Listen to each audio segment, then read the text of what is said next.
ಜಡ್9 ವಾಹಿನಿಗೆ ಸ್ವಾಗತ. ನಾನು ಮಲ್ಲೇಶ್ ಮಾತಾಡ್ತಾ ಇರೋದು. ಈ ದಿನ ಘನಘೋರ ಏನ್ ನಡೆದಿದೆ ಅಂದ್ರೆ ಸಿರಾ ತಾಲೂಕು ಕಲ್ಲಂಬೆಳ್ಳ ಹೋಬಳಿ ಕೆಂಚನಹಳ್ಳಿ ಒಂದು ಗ್ರಾಮದಲ್ಲಿ ದಿನನಿತ್ಯಗಳು 2-3 ಹಸುಗಳು ಸಾಯ್ತಾ ಇದಾವೆ. ಇಲ್ಲಿ ಪಶು ಅಧಿಕಾರಿಗಳು ಏನ್ ಮಾಡ್ತಾವ್ರೆ, ಈ ಸಂಬಂಧಪಟ್ಟ ಅಧಿಕಾರಿಗಳು ಏನು ಈ ಕಾಲಕ್ಕೆ ಒಂದು ವ್ಯಾಕ್ಸಿನ್ ಮಾಡೋ ಅಂತ ಕೆಲಸ ಮಾಡ್ತಾ ಇಲ್ಲ ಅಂತ ಇಲ್ಲಿ ಎದ್ದು ಕಾಣಿಸ್ತಾ ಇದೆ. ದಯವಿಟ್ಟು ಈ ಮೇಲಾಧಿಕಾರಿಗಳು ಏನು ವಿಡಿಯೋ ನೋಡಿದೆ ತಾತ್ಕಾಲಿಕವಾಗ್ಲಿ ಅಥವಾ ಏನೋ ಈ ಒಂದು ವ್ಯಾಕ್ಸಿನ್ಗೆ ಒಂದು ಪರಿಹಾರ ನೋಡಿಕೊಡ್ರಿ. ಮತ್ತೆ ಇಲ್ಲಿ ಸತ್ತಿರೋಂತ ಹಸುಗಳು ದುರ್ದೈವಿ, ನೀವೇ ನೋಡ್ತಾ ಇರ್ಬೋದು. ಆನೆ ತರ ಒಂದು ಹಸುಗಳನ್ನ ಸತ್ತು ಅವ್ರಿಗೆ ರೋದನೆ ನೋಡಕ್ ಆಗ್ತಾ ಇಲ್ಲ.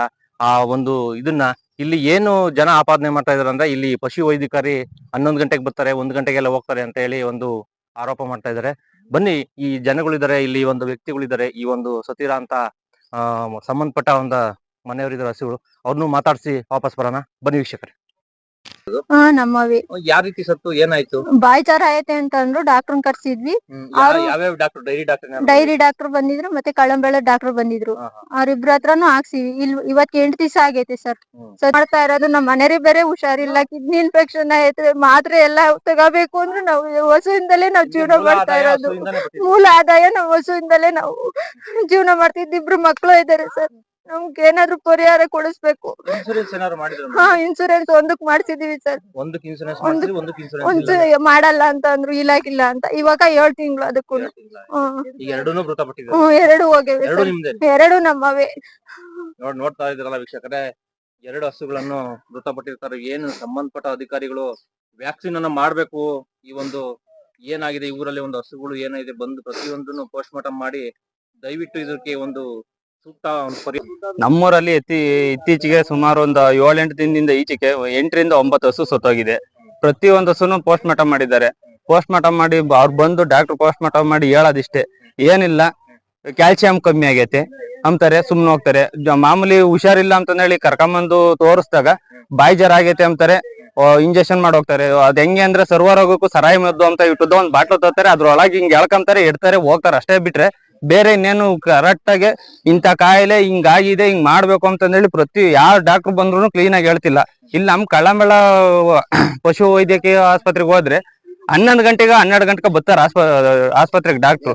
1 ಗಂಟೆ 2 ಗಂಟೆ ಅನ್ನೋದ್ರೊಳಗೆ ಅಲ್ಲೇ ನಾವು ಹೋಗಿ ಕೇಳಿದ್ರೆ, ಇಲ್ಲಪ್ಪ ಅಲ್ಲಿಗೆ ಹೋಗಿದಾರೆ ಇಲ್ಲಿಗೆ ಹೋಗಿದಾರೆ ಅಂತಾರೆ. ಬೆಳಿಗ್ಗೆಯಿಂದ ಸಾಯಂಕಾಲ ತನಕ ಕಾಯ್ಕೊಂಡು ಕೂತ್ಕೊಂಡ್ರು ಆಸ್ಪತ್ರೆಗೆ ಡಾಕ್ಟರ್ ಇರಲ್ಲ. ಹಿಂಗಾದ್ರೆ ನಾವ್ ಏನ್ ಮಾಡ್ಬೇಕು? ಇವನ್ನೇ ನಂಬ್ಕೊಂಡು ಇವನ್ನೇ ನಾವು ನೆಚ್ಕೊಂಡು ಜೀವನ ಮಾಡ್ತಿರೋ ನಾವು. ಹಿಂಗೆ ಡಾಕ್ಟರ್ಗಳು ಕರೆಕ್ಟಾಗಿ ಟೈಮಿಗೆ ಕರೆಕ್ಟಾಗಿ ಸ್ಪಂದಿಸ್ಲಿಲ್ಲ ಅಂದ್ರೆ ನಾವ್ ಎಲ್ಗ್ ಹೋಗಿ ಯಾರನ್ನ ಕೇಳ್ಬೇಕು, ಎಲ್ಲಿ ಹೋಗಿ ಬಿಡ್ಕೋಬೇಕು? ನಾವ್ ಅದೇ ಇವ್ ಸತ್ತಂಗೆ ನಾವು ಏನನ್ನ ಮಾಡ್ಕೊಂಡು ಇದು ಮಾಡ್ಕೋಬೇಕಾಗ್ತೈತಿ. ಇದರಿಂದ ನಮ್ಗೆ ಎಷ್ಟು ಇವಾಗ್ತಾ ಇದಾವೆ ಅಂದ್ರೆ, ನಮ್ಮ ಊರಲ್ಲಿ ಹೆಚ್ಚು ಕಮ್ಮಿ ಒಂದು 7-8 ಕುಟುಂಬಗಳು ಈ ಹಸು ಸತ್ತೋಗಿರೋದಕ್ಕೆ ಅವು ಬೀದಿಗೆ ಬಂದಂಗ ಆಗೈತೆ. ಇವನ್ನೇ ನಂಬ್ಕೊಂಡು ಇವನ್ನೇ ನೆಚ್ಕೊಂಡು ಇದ್ರಿಂದನೇ ಜೀವನ ಮಾಡ್ತಿದ್ರು.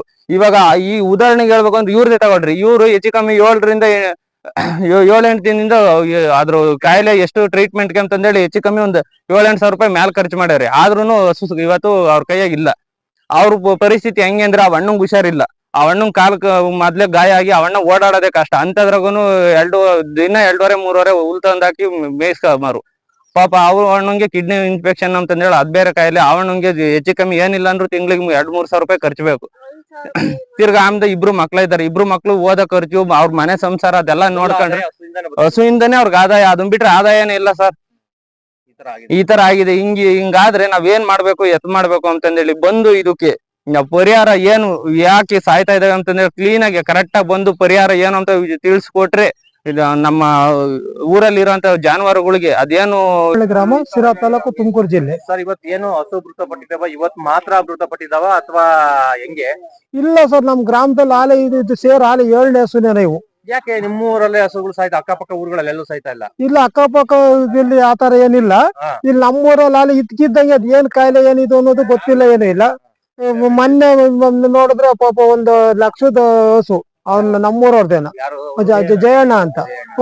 ಅವ್ರದ್ದು ಇದ್ಕಿದ್ದಂಗೆ ನೈಟ್ ಸಾಯಂಕಾಲ 5-5:15 ಹಂಗೆ ಹಾಲ್ ಕರ್ದಿದ್ರಂತೆ. ಕರ್ದಂತ ಅರ್ಧ ಗಂಟೆ ಅಷ್ಟೊತ್ತಿಗೆನ ಇದ್ಕಿದ್ದಂಗೆ ನೆಲ್ಲತ್ತೆ ಹಂಗೆ ಸಮ್ಮತ್ತು ಬಿದ್ದ್ಬಿಟ್ಟೈತಿ. ಸತ್ತವಾಗೈತೆ. ಇಲ್ಲಿ ಸಂಬಂಧಪಟ್ಟ ವೈದ್ಯಾಧಿಕಾರಿಗಳು ಸ್ಪಂದಿಸಲ್ವಾ? ವೈದ್ಯಾಧಿಕಾರಿಗಳು ಸ್ಪಂದಿಸ್ತಾರೆ, ಬಟ್ ಆತರ ಅದೇ ನಾವು ಹೋಗಿ ಎಲ್ಲ ಇದು ಮಾಡಿದೀವಿ. ಬರ್ತಾರೆ ಹೋಗ್ತಾರೆ, ಅದೇ ಇಂತ ಕಾಯಿಲೆ ಅಂತ ಪರ್ಫೆಕ್ಟ್ ಆಗಿ ಏನ್ ಹೇಳಲ್ಲ. ಸುಮ್ನೆ ಅದೇ ಬಂದ್ಬಿಟ್ಟು ಅದೇ ಹಿಂಗ್ ಬಾಯಿ ಜ್ವರ ಗೆರಸ್ಲಾಗೈತೆ ಅಂತಂದೇನೋ ಹೇಳಿದ್ದಾರೆ ಇವ್ರಿಗೆ. ಇವ್ರು ಡೈಲಿ ಡಾಕ್ಟರ್ನೆಲ್ಲ ಕರ್ಸಿದ್ರಂತ ಇವ್ರು. ಈಗ ಪೋಸ್ಟ್ ಮಾರ್ಟಮ್ ಮಾಡಿಸಿಲ್ವಾ? ಹಿಂದೆ ಸತ್ತಿರೋ ಅಂತ ಹಸುಗಳು ಪೋಸ್ಟ್ ಮಾರ್ಟಮ್ ಮಾಡಿಸಿರ್ಲಿಲ್ಲ. ಅವ್ರ ಜಯಣ್ಣವ್ರು ಮಾಡ್ಸಿದ್ದಾರೆ. ರಿಪೋರ್ಟ್ ಏನ್ ಬಂದಿದ್ದಾರೆ? ಅದು ಗೊತ್ತಿಲ್ಲ ಸ್ವಾಮಿ ನಮ್ಗೆ, ಅದು ಗೊತ್ತಿಲ್ಲ. ಅದು ಅವ್ರನ್ನೇ ಕೇಳ್ಬೇಕು. ಮೊನ್ನೆ ಅವ್ರು ಎಲ್ಲ ಇದು ಮಾಡಿಸಿ ಅವ್ರು ಇದು ಮಾಡಿದ ಇನ್ಶೂರೆನ್ಸ್ ಇತ್ತು ಅದು.